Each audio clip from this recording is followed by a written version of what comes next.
thing is there are over 85,000 chemicals in commerce. And that's just in like our personal care and household products. And with that being said, I mean, these have been coming in since World War II. With that being said, fragrance is the worst offender of them all because fragrance is a trade secret. I don't know if you guys know that. Lana, oh, I forgot to shut off my ringer. Oh, 1 second. I always do that when I go live. So fragrance is a trade secret. So when you see fragrance on your products, whether it's personal care or your household cleaners or your laundry detergents considered a cleaner, just know that that ingredient can hide thousands of toxins, and a lot of them being phthalates and endocrine disruptors. So that's a little keyword to avoid, an easy word that you can actually start off. If someone's trying to eliminate toxins in their home, that's a good place to start, is avoiding fragrance. And that goes with your plugins and your Febrezes and all that stuff that you spray in the air. I think they're the worst, truthfully. The stuff we spray to get rid of odors. That's the thing. If you have pets, that's kids and pets and old people, the people that are immune compromised and stuff like that. Yeah. It's not good. Right. And we don't think about like the pets too, because those plugins are, right by the floor, right at their nose level. So when your pet is having issues and problems and you don't know what's going on and you're bringing it back and forth to the vet and the vet's like, I don't know, you know what I mean? Try taking all those air fresheners out of your home. Even the car air fresheners in your car. Like, you don't think of that either, but especially babies, you said. Mm-hmm. Babies too, right up and close to it, and they put things in the mouth, so it's not just what they're breathing, they're actually ingesting it. Yeah. And you're ingesting it too, especially if you're using it on your cutting boards. Right. Or just cleaning your dishes too. I mean, you're cleaning your dishes with Dawn or Ajax or these things with all these harmful ingredients in it, and it's getting on your hands, one thing, and into your bloodstream through your skin, but it's also now on your dish, or if you're wiping down your counters and your tables with it, and now the baby's eating off of the surface, it's going right into, so it's just being mindful of those things that we don't normally think about is so important. And the biggest problem too is like marketing, right? So we'll see these commercials out there like Downy and Febreze, or what are those, like laundry detergents and stuff, fabric softeners. I don't know, the new things now is you can throw them in your I don't know if it's in the washer or in the dryer. It's like fabric softener pods, I think, and they're highly scented. And everybody's so accustomed to something smelling good as being clean, but actually clean is not supposed to smell. Clean is supposed to have no smell. So it's hard to get away from that, but that's just like the reality. I do not use fabric softener in any. I know there's ways you can make them, or you can get those wool balls to do that. Mm-hmm. But nope. I've had people tell me, get the wool balls and put essential oils in. I'm like, I don't even want that. No, that's perfectly safe as long as you have a pure essential oil. The wool balls are awesome. I use them. I get them at Walmart. Yeah. Yeah, just a pack of 2 at Walmart. They hang in the shelves. I think they're becoming more popular. I'm seeing them more in the store, like they're stocked up so much now. But you can put some, if it's pure essential oil, it's not going to be highly scented, I have some here, it's organic. But if I put a couple drops on the ball, I might smell a faint smell of something, but I don't even bother because my clothes, they'll just come out fresh. Like as if you hung them outside on the line, like that type of fresh. So they don't smell dingy and mildewy or anything like that. So the wool dryer balls are awesome, I think. And they don't get staticky. The only way it will get staticky is if you leave them in to over dry, where your dryer gets really, really hot, with blankets and towels, but I don't have problems with static. So yeah, you should try it. I don't know. Do you find that overly used to having the scent for that feeling of clean? Do I find what? Do you think that we are overly used to that scent, Yeah. meaning it's clean? Yeah. That it's a brain thing. It's the way I'm trying to explain it. The way we think clean has to smell a certain way. Yeah. Yeah, because I get a lot of people asking me, well, I want my, like, some people ask, how can I get the clean scent in my wash and not in the dryer? And you just can't, not in a safe way. We got some So people. joining. Hi, thank you for joining. Hi, Charlene. Thank you for joining. So we just started talking about toxic ingredients in our cleaning products and how they,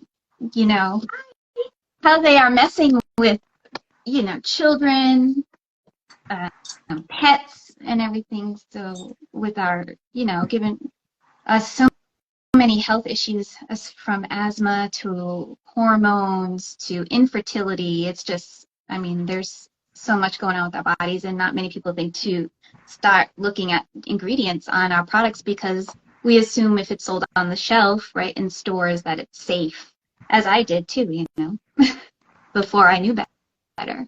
I found this study, which was awesome, which was pretty good. It was published in the Journal of Chemisphere on September 13th, this September. Researchers from the EWG analyzed 30 common cleaning products for hazardous volatile organic compounds, which are VOCs.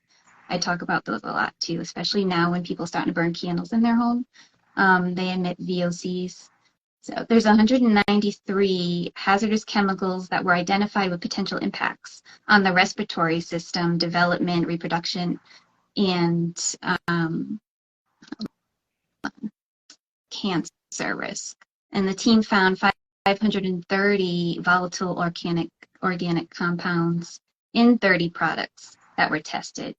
The 193 were considered to be hazardous to human health.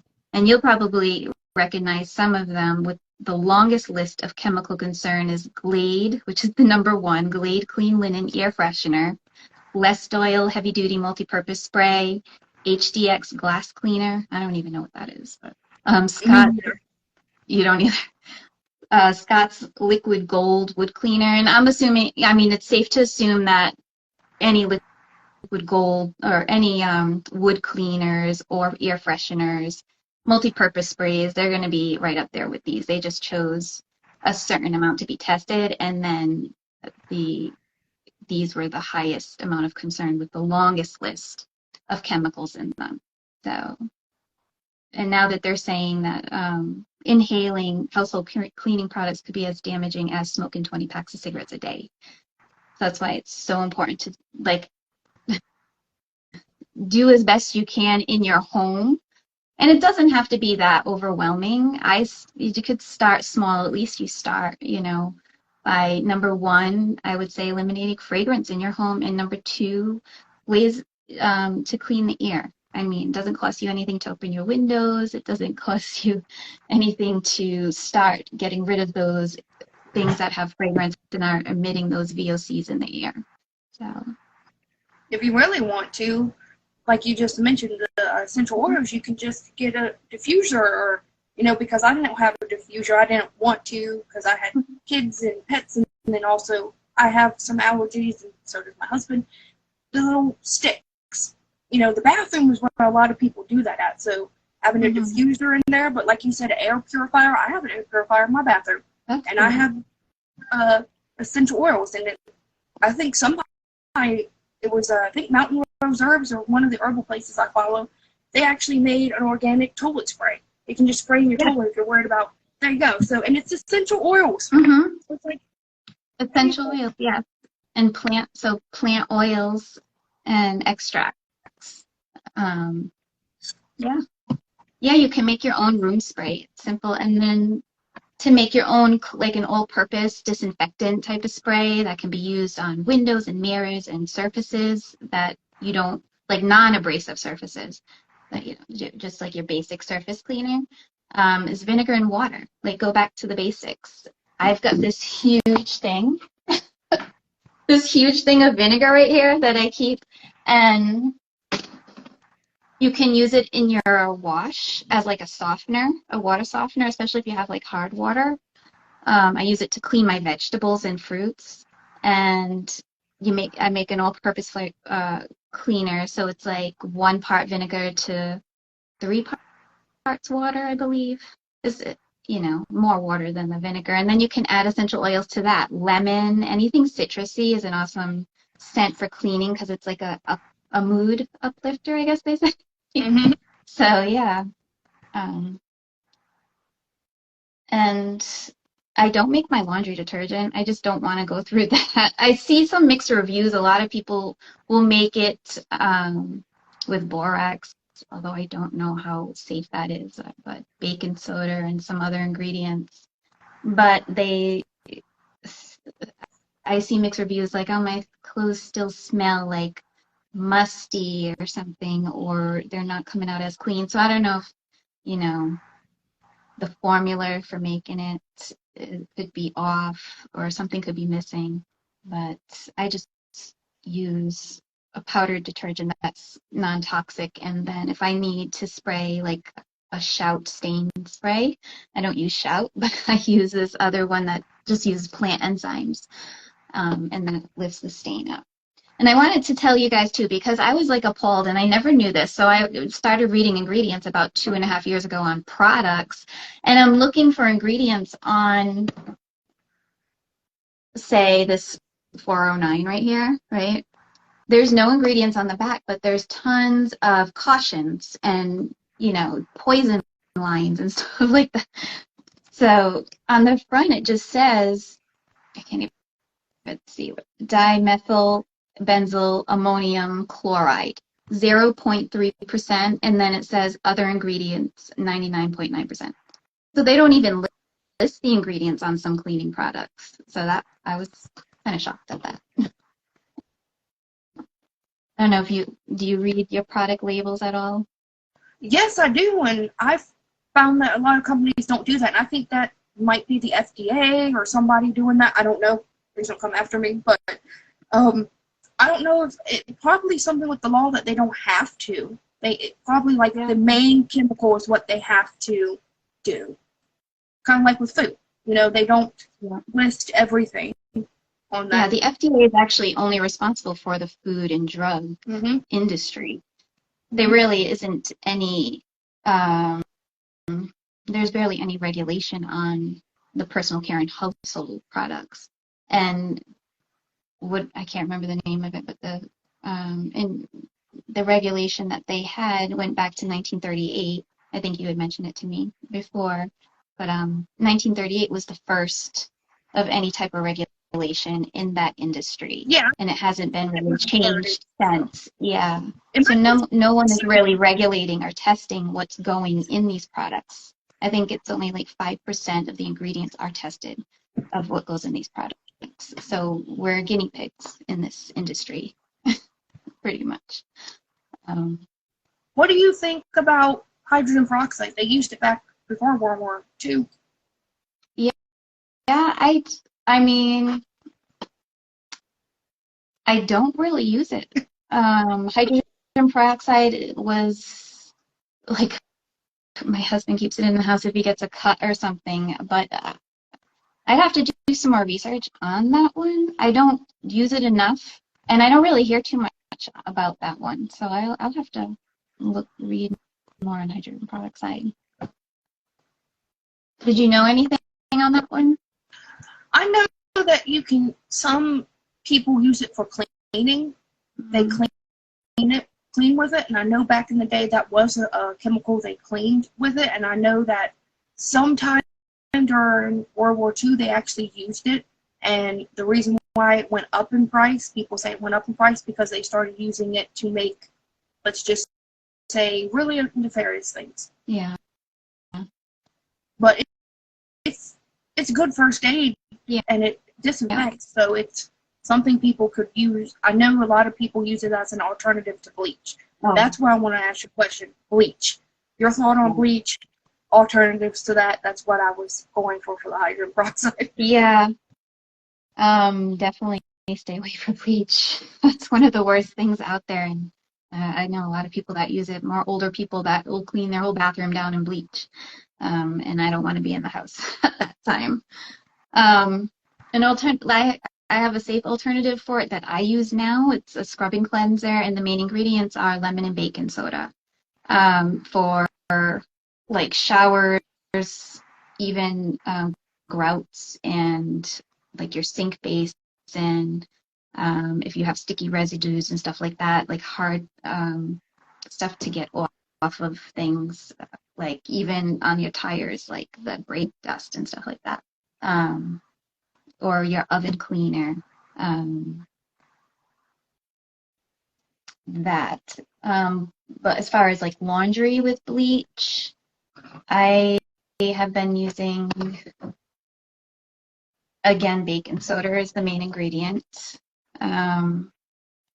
There's organic cane alcohol and non-GMO vegetable glycerin, organic lemon peel, and organic rosemary leaf. That's just the scent. And then there is, I did say baking soda, right?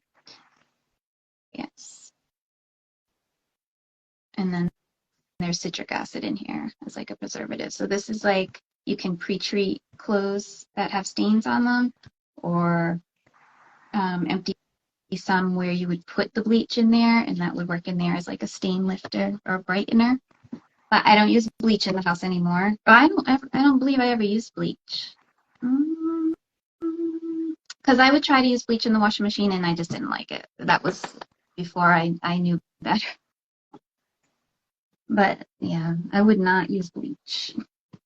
I know the citric acid, my husband was reading it on something. He goes, that's a chemical. I'm like, citric acid is a preservative and it's very natural. It's the closest thing you're going to find to a natural preservative, other than oils and stuff. So it's like, it's fine. Yeah. He had to go research it to make sure how it's produced. Yeah. Because there are some citric acids that are, I guess, extracted, or when they're formulated, put in a product, they go about it the cheap way. So there's a good citric acid and then there's a bad citric acid, which I found out. So just, I guess, knowing you buying from a trusted company that's completely transparent, that's the only way I would be able to know, where you can ask them these questions and they answer freely about that. But citric acid is one of the ones, because there was controversy over, a lot of people saying citric acid is not good, but you just, again, everything comes to how the ingredient is sourced, because your essential oil may not be good either, but they need chemicals to extract the oils from, the fruit and the plants. So the process has to be pure, and then as it's produced in production, not contaminated. So it's the whole process with that. And companies greenwash, like we were talking about last week. They just, green products will just do that, or products that aren't green will say they are, and you look behind them and they're not. Yeah. And that's called greenwashing, which is a rising issue more and more, because these companies that I find across the board with personal care and household products, baby products, you name it, they're greenwashing on the products themselves, and they're greenwashing on the websites. It's just amazing, and that they can be allowed to get away with this. But if, for those of you guys who don't know what greenwashing is, it's when brands can use marketing to persuade the consumers that their products are safe, and they'll use tricky words like, or buzzwords like natural, green, sustainable, eco-friendly, or more commonly they'll put on the front of their products like free from phthalates, SLS, free from fragrance, and you'll see all that. And what I try and emphasize, and I try and educate very deeply, is the product may look good and attractive to you in green and safe from the front, but when you pull it up, don't just put it in your cart and bring it home. To flip it over and learn some keywords, it's not that hard. A lot of products have fragrance on the back, or they list it as perfume, or they'll put natural fragrance, which doesn't make it any different than fragrance. So if you see those words on there after reading the front and it's sounding safe, put that right back, because you're right there, you know that there's phthalates in there, there's chemicals in there that are going to mess with your endocrine system. And another thing to remember too is foods. A lot of people think of foods and eating safe and reading labels with foods, right? Buying organic and reading labels on food. But our body, if you think about it, right? When we eat something, you go out to a restaurant and you eat something, and something didn't work good with your body. Something didn't settle with your body. Something was bad. What do? You run to the bathroom and you eliminate that right away, right? Mm-hmm. So your body digestive system already has its own detox system, where if you are eating something internally, it can flush it out right away. But when you're using cleaning products and it's touching your skin and you're inhaling it, or your baby and you're licking it, or a dog and licking the floor, and those are going into your skin, which then goes into your bloodstream, which does not detox as easily as food does. So it's just as important to be mindful of the products that you're using and the food that you're eating. It takes a long time for things in the blood to detox out. You have two detox, stage 1 and 2. And stage 1 actually is the minor things, like you were saying, eliminating it. But these harsh chemicals go to stage 2, so actually they're worse by the time they get out of the body. Yeah. Or what they do is they tend to store estrogens and hormones, I guess. They tend to store in our fat. So unless you're sweating all the time, you're not going to, detox them, because we're detoxing through our sweat. So yeah, it's a harder process. So I think it's very important to be more conscious of what we can control when we bring it into our home for safe products to protect our families.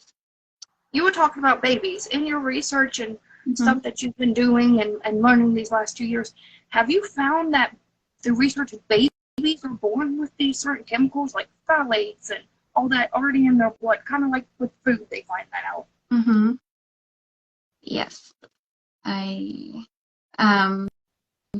So babies, they come from the mother. So if you think the mom is already exposing herself to around about 168 toxic chemicals every day from the time she wakes up to the time she goes and leaves the house to go to work. 168. So now what the mom is using is going to affect the baby through the umbilical cord. So babies are born with 200 industrial chemicals and pollutants in the umbilical cord.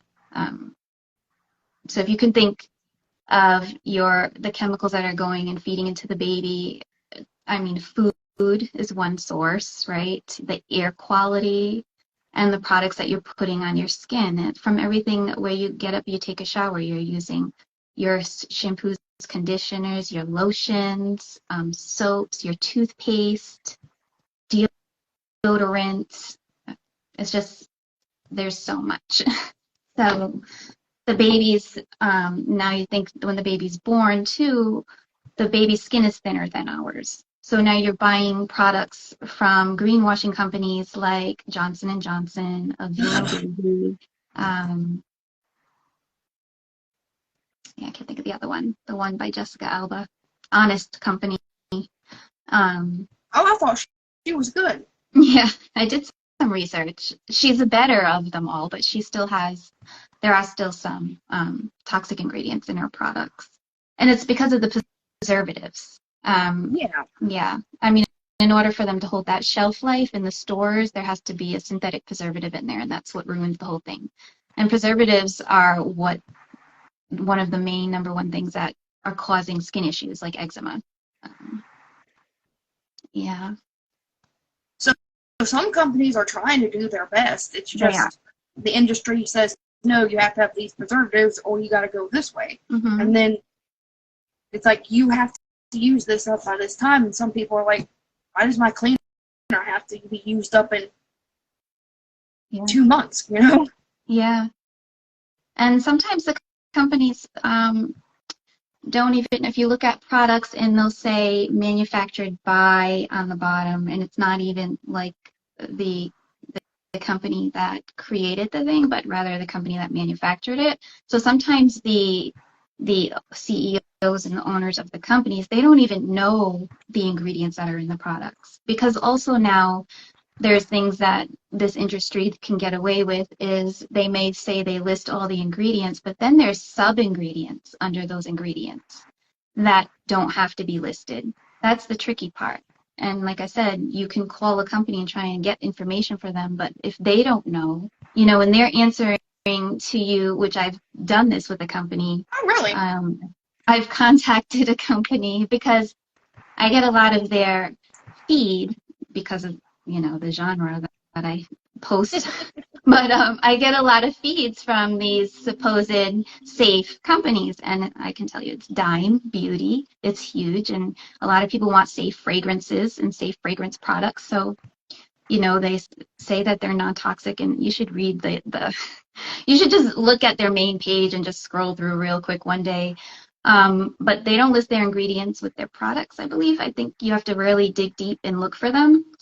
And there's just there's so much in there, and I question them, and I say, you know, you guys say that there's no, you have no toxic ingredients in your products, but I just pulled up, you know, fragrance, and you list all this, and then they just, you know, yeah, but we make it in a certain way, and the EWG rates us as this, but we rate ourselves as this, so it's okay. And I was like, okay, no. I don't know. Yeah. So you gotta be careful with that. Go ahead. Yeah, even with the EWG, they're good on some things.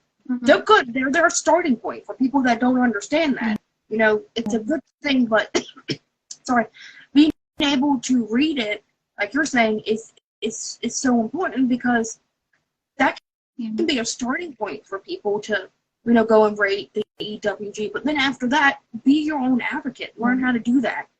Certain things are just, you know. Definitely. Yeah. Because too, when a lot of people want to scan products with the apps, and they recommend the apps for scanning, and there's so much out there now. I don't even know them all. But EWG, and then I think it's the Yuka app or Yuka. Mm-hmm. I don't know. And they only get submissions by people, I think. They only get submissions by people.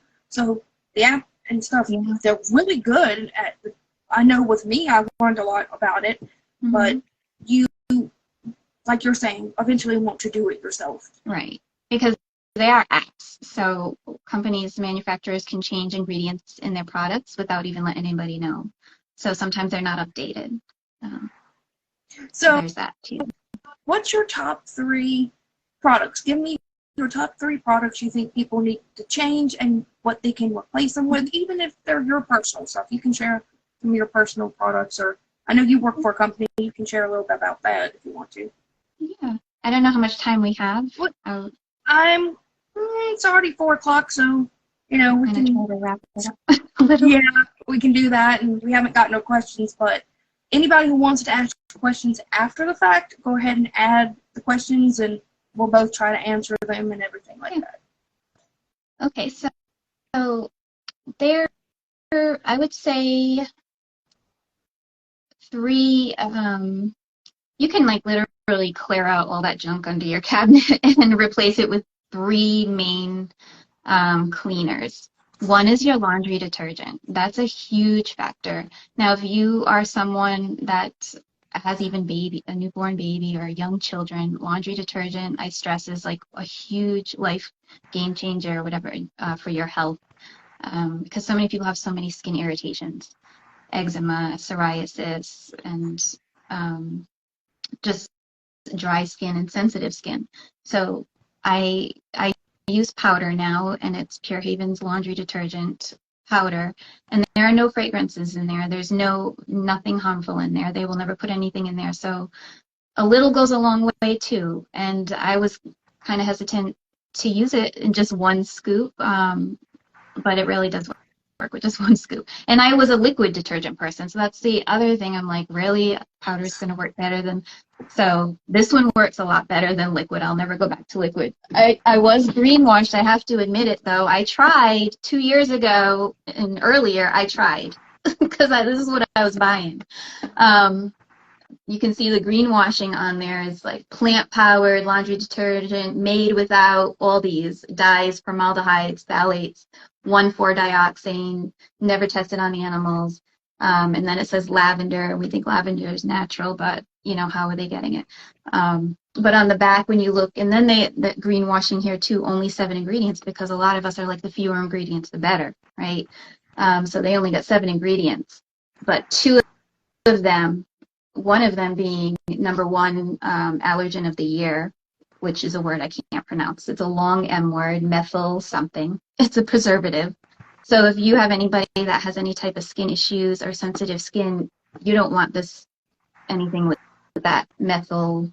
I don't know. Don't ask me to pronounce. They do list it as a preservative, and then the other preservative is phenoxyethanol. So those 2.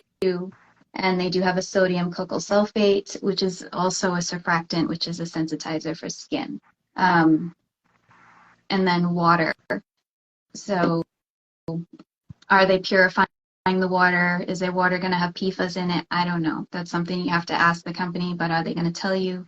So there are just a lot of questions on here, but my 2 main ones where I can't use this anymore because my daughter has sensitive skin are those 2 preservatives in there. So I would stay away from stuff like that if you have sensitive skin. So that's why I switched out my laundry detergent.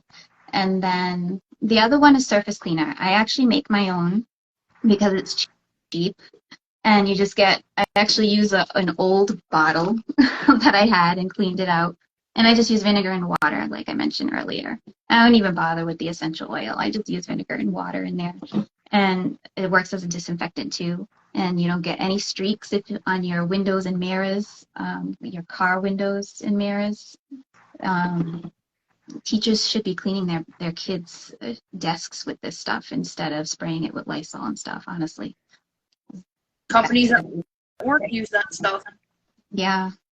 And then the other one that was a big game changer was the scrubbing cleanser, because you need something for the extra tough surfaces like your bathrooms, your sinks, floors sometimes, and like ovens and microwaves, or sticky residue that's left behind. So the scrubbing cleanser is awesome because I wash my shower while I'm in the shower. So this was, yeah. I'm not the only one. You do it too? I rinse down the side. And if I can, I'll get it. Yeah. And I would dread it because of the fumes of whatever I used. I want to say Comet, I think, is what I used to use. Oh my God, yeah. I am so bad at that too. I've used it so long. That's the last thing I did not change was Comet. And I'm just like, why am I still getting migraines? Yeah. And everything. And I have chemical sensitivity. So I'm just like, why am I still getting it? It's because of the Comet. Yeah, and then you're in this confined area spraying, and then it's coming on your feet and your skin, and you're inhaling it, so it's an instant headache. And if you're getting a headache, that's your body's natural system telling you, hey, this is bad for you. Why are you doing this to yourself?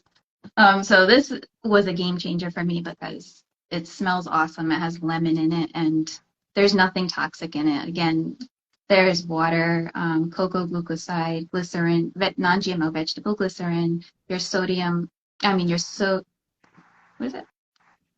baking soda, citrus, lemon, organic lemon, peel, and the radish root ferment filtrate. That's this company's preservative system. So when we have water listed as an ingredient, we use radish root ferment filtrate along with this one has citric acid in it too as a preservative. And our products are all made in small batches because of that. Like they're using pure plants and oils from the plants. So you'll see maybe up to 2 years out as an expiration date. It's made in small batches and shipped right to your door. Whereas this other stuff, this is made to last years because of the synthetic preservatives in them. So that's my 3. I mean, I could get rid of, think of all the cleaners that are under your cabinet in your bathroom, and then, I don't know, where you keep your other stuff, in your laundry room or whatever.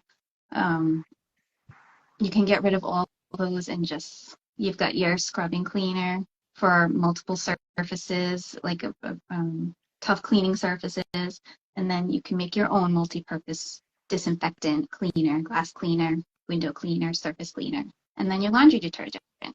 So that's my top 3.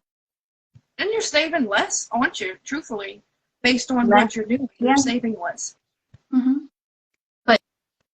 Like I always tell everybody, start with that word fragrance. That is the worst offender in your home right now is fragrance.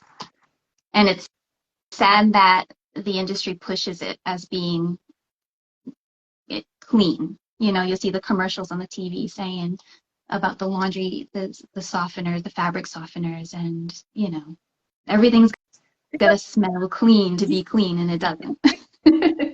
Because Right. you talk about chemicals. My last question here is, I don't know if you've done research on it, but do you know that chemical sensitivity is going up? It's going up since, okay, I'm 35, so you know I was born in the 80s. Mm-hmm. Since the 80s, if you look at it, Yeah. people with chemical sensitivities. Yes. That's funny. I was looking at a study too, or I was reading someone else's post that was regarding a study that, yeah, before the 80s and 90s, if you look back before that, there wasn't that many chemicals put in our foods and our products back then. So you weren't seeing as much skin irritations and cancers and all these chronic illnesses back then because it wasn't being exposed to us like that. And now it's just rampant. It's crazy. Yeah. And a lot of, when you talk to a lot of people that back natural companies too, they say, well, we follow European standards, you know, and that because the US only bans 11 toxic cosmetic ingredients, and Europe bans, it must be a little bit higher now, but it was like 1,300 and up.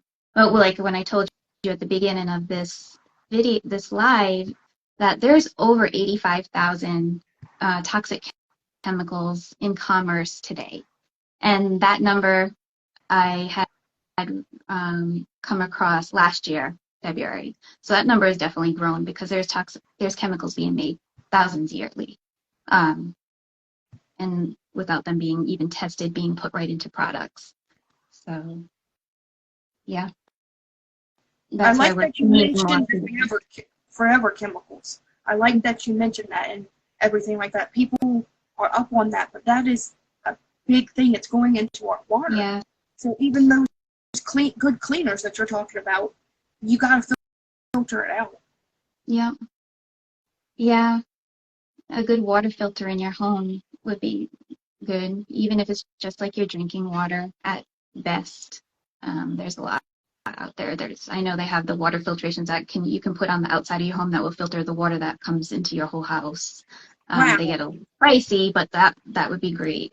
But at least if you could do your drinking water, that would be in the water you cook with. With this company though, that I use, they filter their water from the time it goes in, and it goes through a 3-step filtering process. And again, our products are tested throughout the whole production, even when it's in the packet, in the bottle, it's tested again for safety and that there's no contaminants in there before it goes and ships to the customer.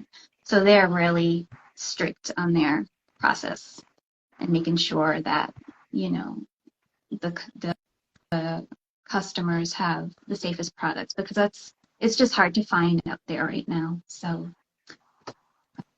And I think a lot of us, like you said, are outside of just that is just doing it ourselves. We're just, and I think that's the only way to make change. What about you?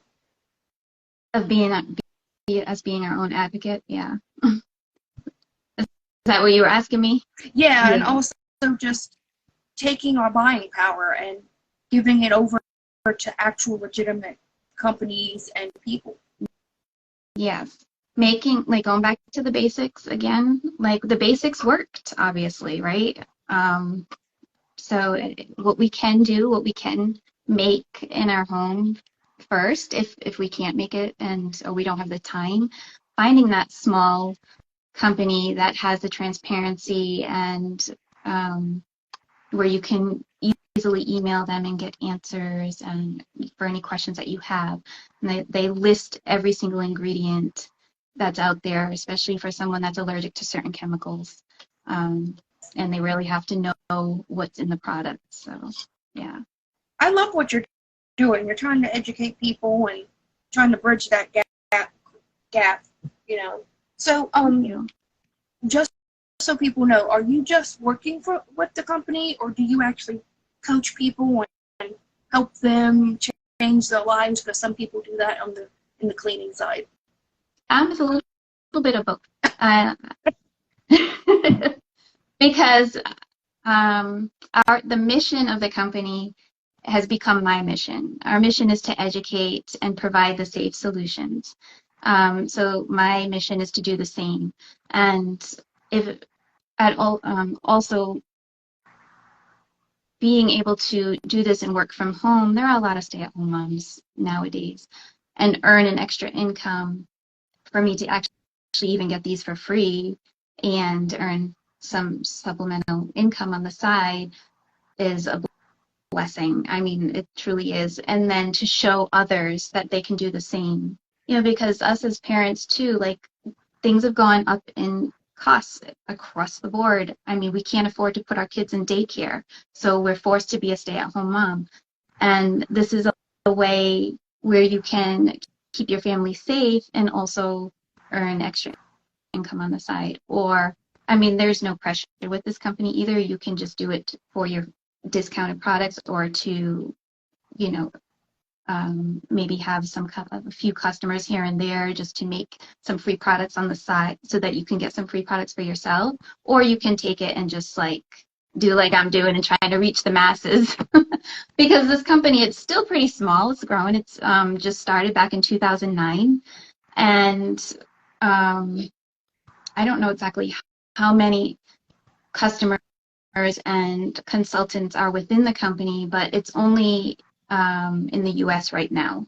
And they're really trying to make it grow into Canada and then into, worldwide, obviously. And it would be great if it was, because I really think this message needs to be shared with everybody, because people aren't educated on this. Yeah. And I was having a conversation that this stuff should be, in science class or chemistry class, you should know.